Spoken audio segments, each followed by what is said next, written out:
सूरजपुर जिले के प्रतापपुर में आदिवासी जमीन को लेकर एक बार फिर विवाद गहराता नजर आ रहा है। सामाजिक कार्यकर्ताओं ने कलेक्टर को ज्ञापन सौंपकर आरोप लगाया है कि आदिवासी परिवारों की जमीन कथित तौर पर फर्जी तरीके से अपने नाम कराई गई, लेकिन शिकायतों के बावजूद अब तक कोई ठोस कार्रवाई नहीं हुई। अब इस मामले को लेकर 7 अगस्त को एसडीएम कार्यालय के सामने धरना प्रदर्शन का ऐलान किया गया है।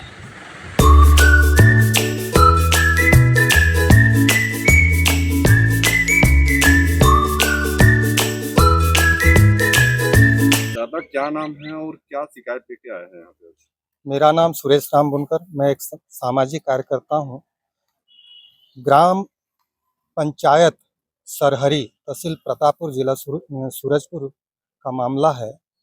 ये सचिन तायल, श्रीमती संध्या अग्रवाल, पत्नी सचिन तायल, ये ग्राम सरहरी भूइयां समाज, जनजाति समाज के लोगों की 10-15 गांव के लोगों की जमीन को हड़पने का मामला है। और ये लगातार 70 से 75 वर्ष के लोगों को टारगेट करते हैं ताकि वो 2-4 साल के बाद वो मर जाएंगे।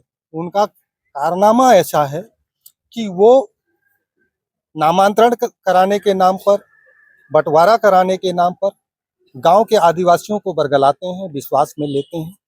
और बंटवारा होगा तो कहाँ पर होगा? तहसील न्यायालय प्रतापपुर में बंटवारा हो सकता है। नामांतरण की कार्रवाई तहसील न्यायालय प्रतापपुर में हो सकता है। उनके न्यायालय में प्रकरण पंजीबद्ध होना चाहिए। ये अंबिकापुर लेके आते हैं रजिस्ट्रार कार्यालय, सूरजपुर रजिस्ट्रार कार्यालय में ले आते हैं। आदिवासियों की जमीन को आदिवासी दलाल उनके नजदीकी करीबी लोगों के नाम पर रजिस्ट्री कराते हैं और 10 साल 12 साल छोड़ देते हैं और 12-13 साल बाद जेसीबी लेकर इकट्ठा पहुंचते हैं और गांव के लोगों को डराते हैं, धमकाते हैं और उनको मकान खाली करने की बात करते हैं, जमीन छोड़ने की बात करते हैं। बात नहीं बनी तो जेसीबी से उनके मकान को जमीजोद कर दिया जाता है। तो वहां पर मैं गया और पूरे प्रकरणों का जो है निष्पक्षता पूर्वक जांच किया, गांव के लोगों से पूछताछ किया तो पता चला कि ये सचिन तायल एक आदिवासी महिला की, गौड़ समाज की महिला की जमीन को कब्जा करके मोटरसाइकिल का शोरूम बना के रखे हैं। न्यायालय ने ऑर्डर दे दिया है और उसके खिलाफ में है। इसके बावजूद आज तक उसकी जमीन खाली नहीं हो पाई।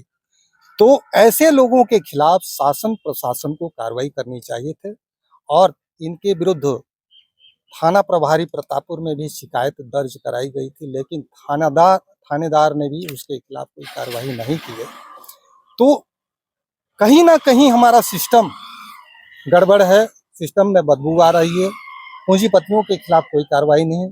एक आम नागरिकों के खिलाफ अगर किसी भूखा आदमी किसी के खेत से अगर ये के खीरा तोड़ लेता है पेट भरने के लिए, तो उसको चोरी के इल्जाम में तुरंत पकड़कर जेल के अंदर डाल दिया जाएगा। ये पूरे समाज के लोगों को निगल जा रहे हैं, उनकी संपत्ति को हड़प ले रहे हैं और शासन प्रशासन में सूचना देने के बाद, शिकायतें प्रेषित करने के बाद भी उनके खिलाफ कार्रवाई नहीं की जा रही।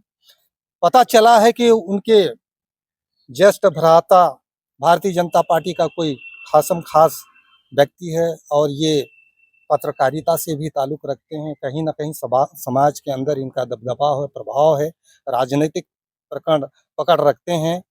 तो मैं आज सूरजपुर कलेक्टर, माननीय कलेक्टर महोदय के कार्यालय में उपस्थित हुआ हूं। वहां पर आवेदन दिया हूं।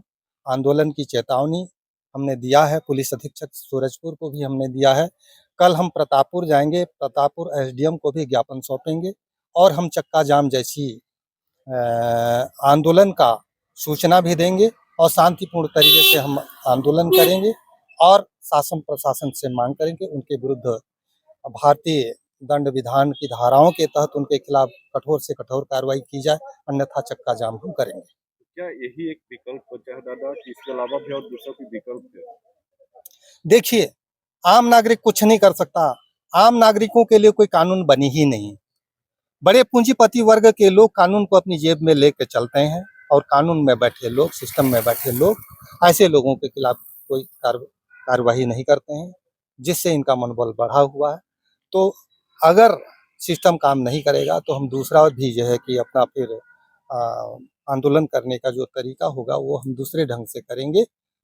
ये हमारी ओर से चेतावनी है, हमारे संगठन की ओर से चेतावनी। कब बैठेंगे धरना? हम 7 तारीख को हमने अल्टीमेटम दिया है। ये प्रतापपुर बस स्टेशन के पास हमारी टीम उपस्थित होगी। वहाँ से हम अपना बैनर पोस्टर के साथ नाराबाजी करते हुए हम एसडीएम कार्यालय के पास पहुँचेंगे और सड़क में बैठकर आंदोलन करेंगे और सचिन तायल के खिलाफ और शासन प्रशासन में बैठे अधिकारियों ने उनके खिलाफ क्यों कार्रवाई नहीं की, इसका हम विरोध दर्ज करेंगे और अपनी मांग को रखेंगे तो पूरा किया जाए। हमारी जो व्यथा है इसको सुना जाए और नागरिकों को न्याय मिले। इस विषय पर हम मुख्यमंत्री के नाम का ज्ञापन प्रेषित करेंगे।